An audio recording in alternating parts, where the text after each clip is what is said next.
Basketball lovers, good day para sa inyong PBA update.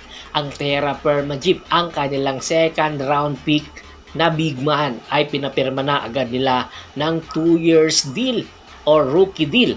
At ito nga ay si Kenmark Carino. Si Kenmark Carino ay nakapaglaro na sa iba't ibang liga outside the Philippines, especially sa Japan. At naging superstar nga ito sa kanyang college days na kung saan naglaro ito para sa San Beda at inaasahan ang 6'8 na big man na merong high flying ability, merong outside shooting, at the same time mayroong shot blocking ability. Malaki ang may tutulong nito sa rotation ng Terra Firma Jeep at inaasahan magagampanan niya ang kanyang role.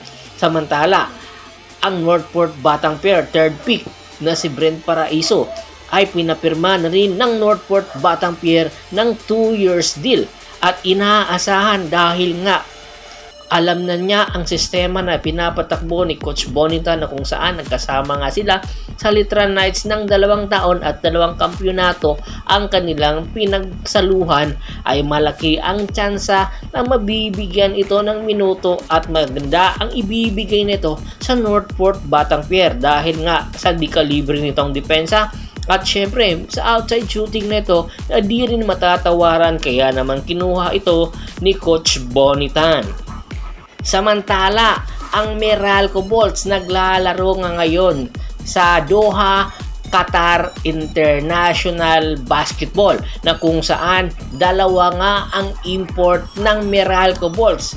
At ito nga ay si Oros Lokovic. Inaasahan si Oros Lokovic ay magiging parte ng Meralco Bolts at malaki ang kanyang gagampanang role dahil isasalang ang Meralco Bolts sa susunod na buwan para sa East Asia Super League na kung saan ang Meralco Bolts nga ang pumalit para sana sa koponan ng Barangay Ginebra San Miguel. Sa edad nitong 34 years old at sa iba't ibang liga na sinalihan ni Oros Lokovic, inaasahan malaki ang maitutulong neto para sa Meralco Bolts para makuha ang kampyonato para sa East Asia Super League. Sa height nitong 7-footer, marami ang posibleng makapalpal o masupalpal ni Oros Lokovic. Samantala, ayon nga sa ating insider, ang Northport Batang Pair, ang kanilang number 5 pick na si Xavier Lucero ay hindi pa nakakapirma ng 2 years contract or kontrata sa Northport Batang Pair dahil nasa United States pa ito at nagpapagaling sa kanyang ACL injury. Ayon nga sa ating insider, hindi daw masaya si Xavier Lucero nang kunin ito ng Northport Batang Pair. Ayon nga sa ating insider, hindi niya gusto ang Northport Batang Pair. Maraming rason kung bakit ayaw niya sa Northport Batang Pair. At bagamat nakuha nga siya ng Northport Batang Pair, ang Northport Batang Pair ang merong rights para sa kanya.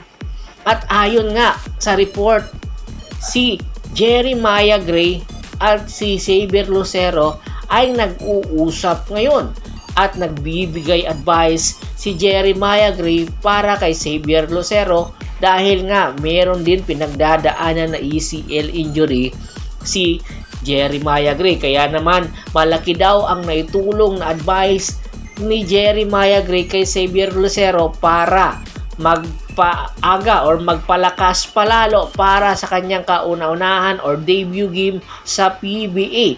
Inaasahan na ipakikitang gilas or magpapakitang gilas si Xavier Lucero sa Northport Batang Pair sa paglalaro nito kahit hindi niya ito gusto ang team na ito. Pero marami na ang nagsasabi dadaan lang sa Northport Batang Pair itong si Xavier Lucero. At malaki ang tsansa kung magiging 100% na ito ay ililipat na ito sa Barangay Ginebra San Miguel katulad ng ginawa kay Jamie Malonzo. At malaki ang tsansa na ang mga veteranong player ng Barangay Ginebra, San Miguel ang magiging kapalit papunta sa Northport, Batang Pier at malaki ang posibilidad na baka isama si Jeremiah Gray sa nasabing package. At bago pa man natin tapusin ang ating kwentuhan, shout out muna tayo sa ating mga followers at subscribers kay sa Ricky Lanza ng Ricky Rider TV ng Tansa Cavite, Kagawad kat sa Kinudukusin ng Hagonoy, Bulacan, Yornel Belches, Dennis Lagdaan, Janry Angkay, Alvin Granada, Herman Plandes at si Mr. Julius Roche. Marami pong salamat sa walang sawa niyong pagsuporta. Pakibisita na rin po ng Facebook fanpage ko. Paki-like, paki-follow, paki-share. Ganun din po sa YouTube channel ko. Hanggang sa muling kwentuhan, maraming salamat po.